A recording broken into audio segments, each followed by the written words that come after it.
বন্ধুর মৃতদেহ নিয়ে অ্যাম্বুলেন্সে তার গ্রামের বাড়ি যাচ্ছি। সময় কাটানোর জন্য মোবাইলটা বের করলাম।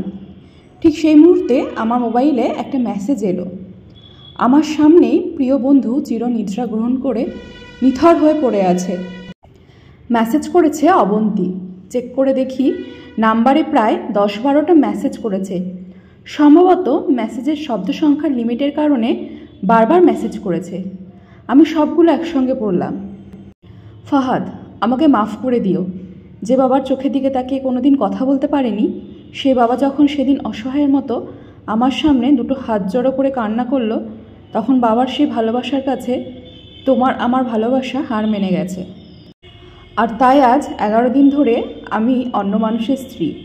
কথা দিয়েছিলাম জীবনের শেষ মুহূর্ত পর্যন্ত তোমার সঙ্গে থাকবো। আমার সবসময় ভয় হতো তুমি হয়তো আমাকে কষ্ট দেবে, হয়তো আমাকে ছেড়ে অন্য কাউকে বিয়ে করবে। অথচ দেখো, আমি নিজেই তোমাকে কষ্ট দিলাম। আমি নিজেই তোমাকে ছেড়ে অন্য কাউকে বিয়ে করে নিলাম। জীবন অদ্ভুত, তাই না? তোমার কি মনে আছে যখনই আমি কাঁদতে কাঁদতে তোমাকে বলতাম আমাকে ছেড়ে যাবে না তো কোনো দিন? তুমি হাসতে হাসতে বলতে আমি কোনো দিন যাবো না অবন্তী, কিন্তু তুমি হয়তো চলে যাবে। তখন আমি রাগ করতাম, কারণ আমি তো তোমায় পাগলের মতো ভালোবাসতাম। তুমি নেই এরকম একটা পৃথিবী আমি কল্পনা করতে পারতাম না। অথচ আজ অন্য কেউ আমার স্বামী। রোজ তার সাথে আমাকে ঘুমাতে হয়। সকালবেলা চোখ মেলে তাকিয়ে তার মুখটাই দেখতে হয়। মানুষের জীবন এমন কেন যে যাকে চায় যদি তাকে পায়, প্রকৃতি তাতে কী আসে যায়? হুট করেই সব কিছুই ঠিকঠাক হয়েছিল। আমি তাই ইচ্ছে করেই তোমার সঙ্গে যোগাযোগ বন্ধ করেছি। নাম্বারটা বন্ধ করলাম। বিয়ের দিন ভাইয়ার মোবাইলে ফেসবুকের আইডি ডিলিট করলাম। তুমি কষ্ট পেয়েছো জানি। যার সঙ্গে সারা জীবনের সুখ দুঃখে কাটাবে ভেবেছিলাম, তাকেই কষ্ট দিলাম। আমার পরিবারের সবাই খুব খুশি। আমার স্বামী মানুষটাও খুব ভালো। এখনও পর্যন্ত ভালোই মনে হচ্ছে আমার কাছে। ভবিষ্যতে কী হবে জানি না।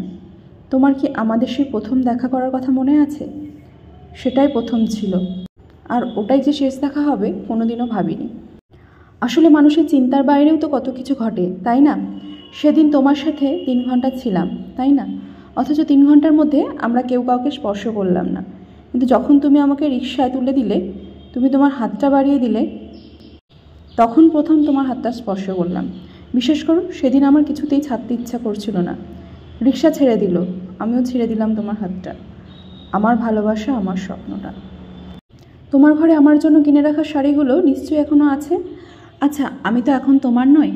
ওই শাড়িগুলো কি আমি পাবো? তুমি তো যখনই পছন্দ হতো কিনে রেখে দিতে।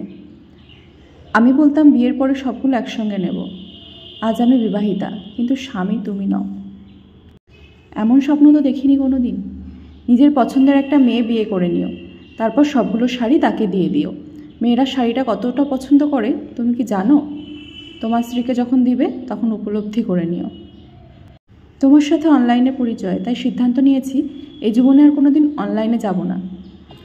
নাম্বারটাও চিরদিনের জন্য বন্ধ করে দেব। আজকের পর থেকে আমাদের আর কোনোদিনও কথা হবে না। তোমার কাছে একটা অনুরোধ করি, যদি আমাদের কোনো দিন চলার পথে দেখা হয়ে যায় তাহলে প্লিজ অচেনা হয়ে চলে যেও। নিজের যত্ন নিও, জীবন গুছিয়ে নিও। জীবন তো একটাই। তুমি ভালো থেকো। আমি ভালো নেই, অবন্তী। সবগুলো মেসেজ একত্রে পড়লাম। আমার সামনে কফিনের মধ্যে চিরনিদ্রায় ঘুমিয়ে আছে ফাহাদ। অবন্তী যখন পরপর 5 দিন অনলাইনে আসেনি কিংবা কোনো ধরনের যোগাযোগ করেনি, তখন এক রাতে অফিস থেকে ফিরে রাগ করে মোবাইল আছাড় ভেঙে ফেলে। ভাঙা মোবাইল আর ঠিক হলো না। ফাহাদ তার সিমটা আমার মোবাইলে চালু করলো। জরুরি কল এলে আমি ফাহাদকে দিতাম। ফাহাদ রাগ করে বলল যে অবন্তী যেদিন যোগাযোগ করবে সেদিন নতুন মোবাইল কিনবে, তার আগে নয়। মোবাইল ভাঙা 2 দিন পরে ফাহাদের প্রচণ্ড জ্বর এলো। 1 দিনের মধ্যেই তাকে হাসপাতালে ভর্তি করলাম। ডাক্তার পরীক্ষা করে বলল ফাহাদের ডেঙ্গু জ্বর হয়েছে।